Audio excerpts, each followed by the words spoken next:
Yes, the Joint Special Representative will. السيد المبعوث الخاص سيلقي بيانا فورا. Bonjour. Merci de votre patience et de l'intérêt que vous portez à cette rencontre ce matin. Donc, nous sommes retrouvés avec les deux parties dans la même salle. Et dans l'après-midi, eh bien, j'ai retrouvé chaque partie à part. J'aurais une remarque à propos de certaines personnes qui sont adressées à la presse. Il est normal que les deux parties s'adressent à la presse. À mon avis, c'est un peu exagéré, mais enfin, je leur ai dit cet après-midi, donc aux deux parties, que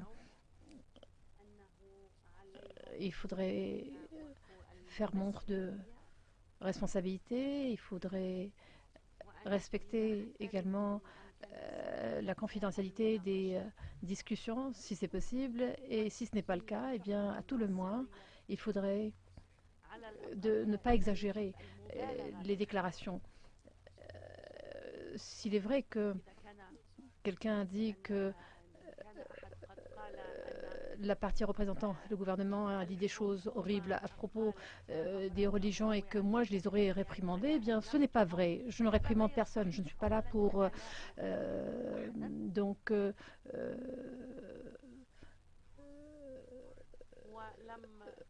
réprimander quiconque et que rien d'horrible n'a été dit à propos des religions en fait. Et donc je l'appelle à chacun pour faire preuve de vigilance pendant les déclarations. Je crains ne pas avoir grand-chose à vous dire aujourd'hui, ce matin. Donc nous avons discuté un document qui a été présenté par la partie gouvernementale, donc un document qui reprend la plupart des éléments énoncés dans le communiqué de Genève. Et demain, eh bien, nous allons débattre du communiqué à proprement parler pour voir si l'on peut justement entamer un débat. Les débats humanitaires n'ont pas porté leurs fruits, bien malheureusement.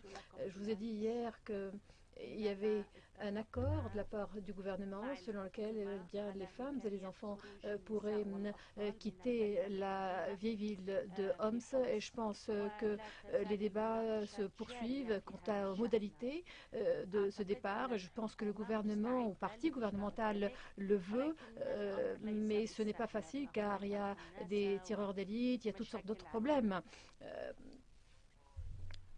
Maintenant, s'agissant du convoi donc de produits alimentaires, non alimentaires et produits pharmaceutiques et médicaux, eh bien, nous n'avons pas encore atteint de décision pour permettre l'entrée de ces produits. J'ai demandé aux deux parties d'envisager de faire quelque chose s'agissant de tous ces domaines, ou plutôt s'agissant de toutes ces régions qui seraient entourées par une partie ou par l'autre, parce que les gens qui se trouvent dans ces régions souffrent énormément. Et de nouveau, eh bien, je leur demande de faire quelque chose à propos de ces mêmes régions. Que ce soit qu'il s'agisse de régions assiégées par le gouvernement ou par les groupes armés.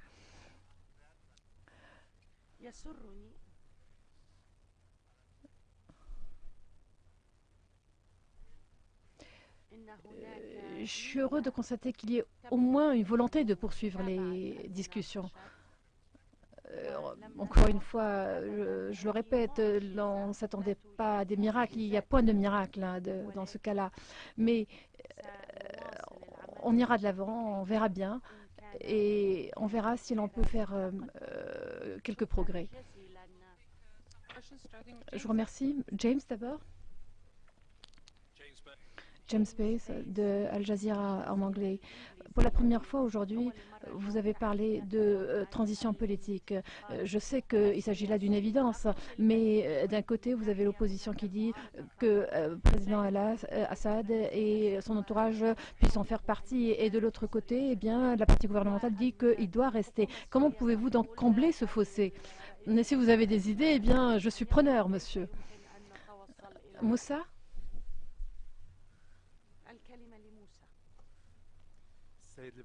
Monsieur Ibrahimi, Moussa Assi de la chaîne Al-Mayadeen. Il y a deux visions pour la mise en œuvre du communiqué de Genève 1. Donc une vision de l'opposition et une vision du gouvernement. Qu'en est-il de la vision de Monsieur Ibrahimi, à proprement parler? Eh bien, il s'agit d'une longue histoire, cher ami. Nous essayons de mettre en œuvre le véritable plan de Genève, c'est-à-dire le plan qui vise à mettre un terme à la guerre, à permettre au peuple syrien de satisfaire ses ambitions légitimes, de voir enfin la nouvelle Syrie devenir une réalité. Ce n'est pas chose aisée. Vous savez que il y a beaucoup de problèmes dans ce pays avec des ramifications nombreuses, mais notre but, c'est de mettre un terme à la guerre et également entamer l'édification d'une nouvelle Syrie. Hans? Erdi? Monsieur Ibrahimi, Hans Morris, de la radio publique allemande. Je vous remercie. Pourriez-vous éclaircir un point que vous avez cité hier à propos de Homs? Vous avez dit que les femmes et les enfants avaient le droit de partir, mais que le gouvernement avait demandé une liste des civils, des hommes. Est-ce que cette liste est un prérequis pour que justement permettre aux femmes et aux enfants de partir? Monsieur Ibrahimi, oui, pour permettre aux femmes et aux enfants de partir. Non, c'est pour permettre aux hommes civils de quitter la ville. Ma question, pour l'organe de transition, il semblerait que toutes les mesures qui avaient été énoncées dans Genève 1 et autres ont été écartées, telles que le cessez-le-feu, la libération des détenus. Est-ce que maintenant les négociations vont commencer à propos de cet organe de transition, alors qu'il n'y a pas de cessez-le-feu, alors que l'on continue de détenir des personnes, alors qu'il y a toujours des sièges imposés à des villes, et alors qu'on continue d'utiliser des barils d'explosifs? Il ne s'agit pas d'armes de guerre, ce sont donc des barils qui visent de façon aléatoire et sans discrimination les civils. Est-ce que tout cela va se poursuivre alors qu'on va continuer d'affamer les gens et entre-temps? Écoutez, il n'y a pas d'accord à propos du cessez-le-feu ou à tout le moins l'atténuation du niveau de violence qui sévit en Syrie. Il y a dans bon nombre d'opérations de paix, l'on entame les discussions, le dialogue sans qu'il y ait cessez-le-feu. Certes, cela est regrettable, mais cela s'est produit à plusieurs reprises. Et en même temps, eh bien, l'on continue de parler de lever le siège sur certaines régions. C'est là notre ambition, c'est ce que l'on appelle de nos voeux, car nous voulons atténuer les souffrances endurées par la population. Et ce, au moment où l'on parle de mettre un terme à la guerre et de créer la nouvelle Syrie. Merci de me répondre, Monsieur Ibrahimi. Qui va vérifier la tenue par le gouvernement des promesses qu'il est en train de faire? Par exemple, l'acheminement des convois d'aide humanitaire à Homs ou l'évacuation des femmes et des enfants.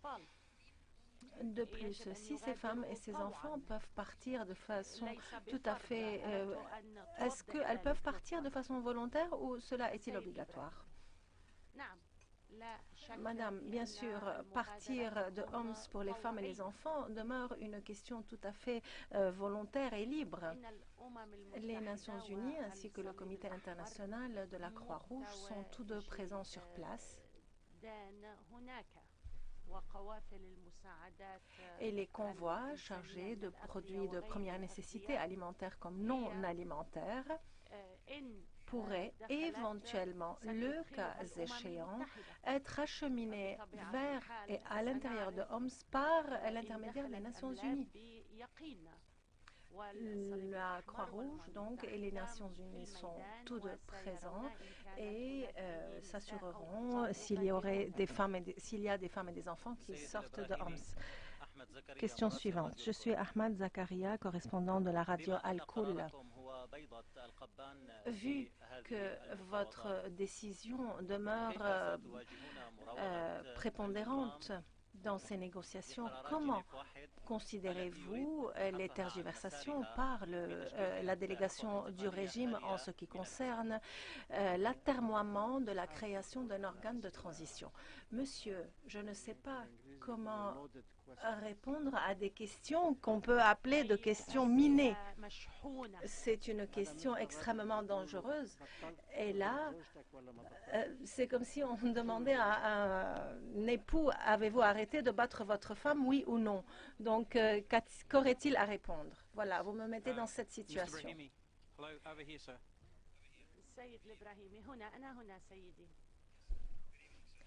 Bonsoir, je suis correspondant de France 24. Vous nous avez dit hier que les deux délégations allaient examiner le communiqué de Genève. Quelles sont vos priorités concernant ce communiqué? Les négociations vont-elles commencer par quel point? Deuxièmement, s'il n'y a pas de cessez-le-feu, est-ce que vous allez poursuivre le processus que Kissinger avait poursuivi en ce qui concerne les négociations du Vietnam? Ou alors les négociations à la française de 1962. En fait, je peux vous assurer que je ne suis aucun modèle. Je m'adapte à la situation et aux exigences. Demain,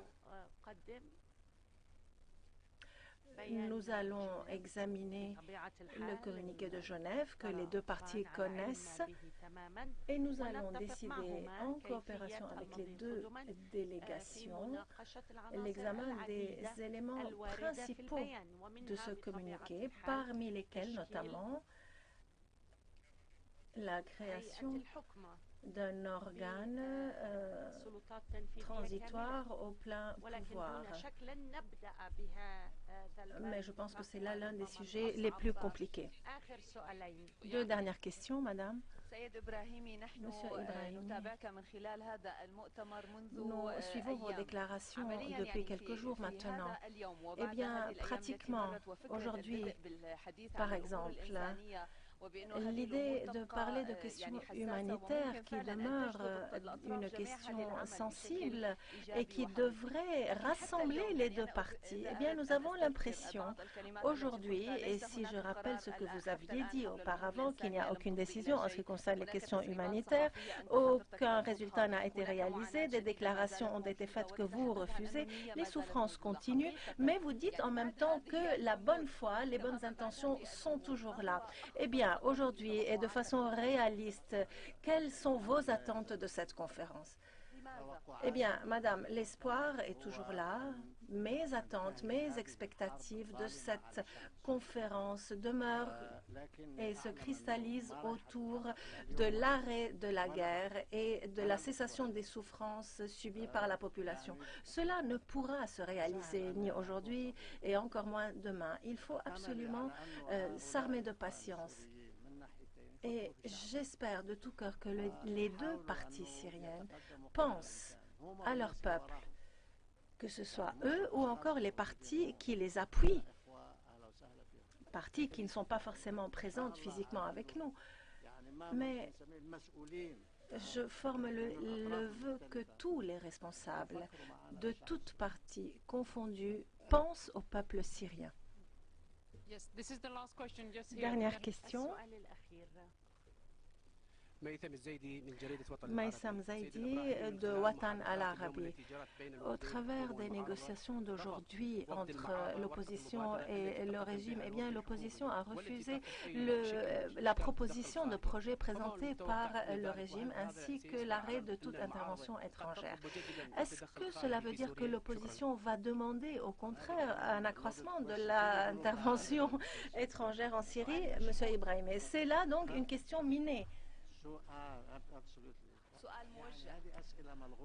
C'est une question minée. Comment dirait-on ça en arabe? Eh bien, monsieur, je répète, je ne peux pas répondre à de telles questions. Pardonnez-moi. Donc, cette fois-ci, une dernière question et non pas de question minée. Monsieur Ibrahimi,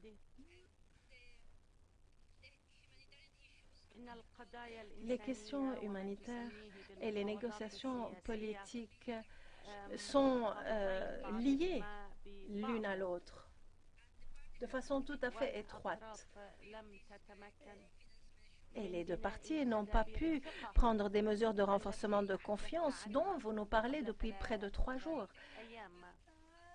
Donc, comment pensez-vous que cela va se refléter sur les prochains jours de négociation? Est-ce que cela va affecter les 3 prochains jours? Vous avez raison, madame. En réalité, ces questions devraient, en principe, avoir été réglées avant même d'entamer les négociations ici, afin de créer un environnement propice aux négociations. Cependant, nous n'avons pu adopter de mesures de renforcement de la confiance au préalable avant d'arriver à Genève. Cela dit, nous avons quand même lancé une tentative pour essayer de demander la libération des personnes détenues et de fournir et de nourrir les femmes, les enfants et même les hommes. Nous avons souhaité acheminer une aide humanitaire aux civils, fournir les médicaments. Donc nous essayons de poursuivre les négociations dans ce sens et dans cet objectif.